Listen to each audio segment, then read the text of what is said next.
Բարեկամս, ես քեզ կոչ եմ անում, որ դու քո կյանքում ճիշտ ընտրություն կատարես, որ դու ընդունես Հիսուս Քրիստոսին, որ դու ճանաչես Հիսուս Քրիստոսին,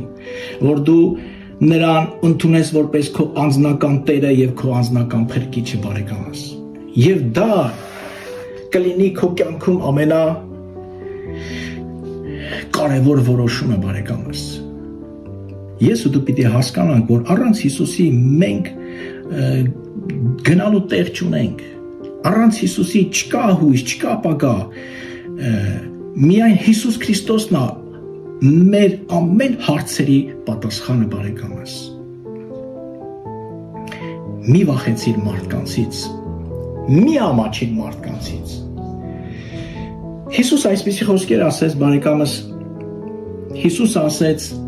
ով որ ինձ մարդկանց առաջ դավանել է ամոթ համարի, ես էլ նրան պիտի ամոթ համարեմ դավանելը հրեշտակների եւ հոր առաջ։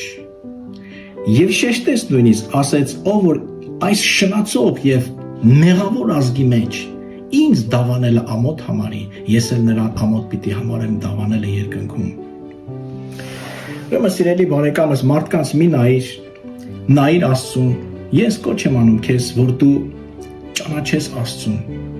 Ես կոչ եմ անում քեզ, որ դու լուրջ նայես կյանքին։ Ես կոչ եմ անում քեզ, որ դու ապաշխարես։ Ես կոչ եմ անում քեզ, որ դու գտնես Հիսուսին, որ դու ճանաչես Հիսուսին։ Կարդա Աստվածաշունչը, սիրելիս։ Աստվածաշունչը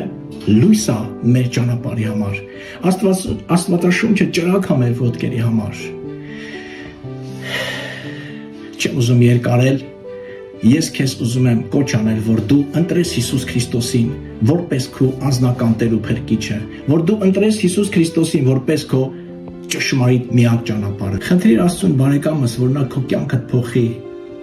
որ նա ազատագրի քեզ ամեն տեսակի մեղքերից, ամեն տեսակի կեղտերից։ Ես քեզ խորհուրդ եմ տալի, որ դու միաբանվես ճշմարիտ քրիստոնյաների հետ, որ դու սկսես աղոթ կանել,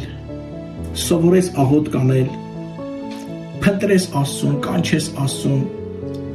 առանձնանալով քո ներքին սենյակում, որ դու սկսես Աստվածաշունչ կարդալ, մի խոսքով, որ դու փնտրես եւ ճանաչես Աստծուն։ Թող Աստված օրհնի քեզ եւ այս խոսքերը քեզ ճիշտ ուղղությամբ տանեն եւ Աստված քո կյանքը նոր կյանք դարձնի Հիսուս Քրիստոսով։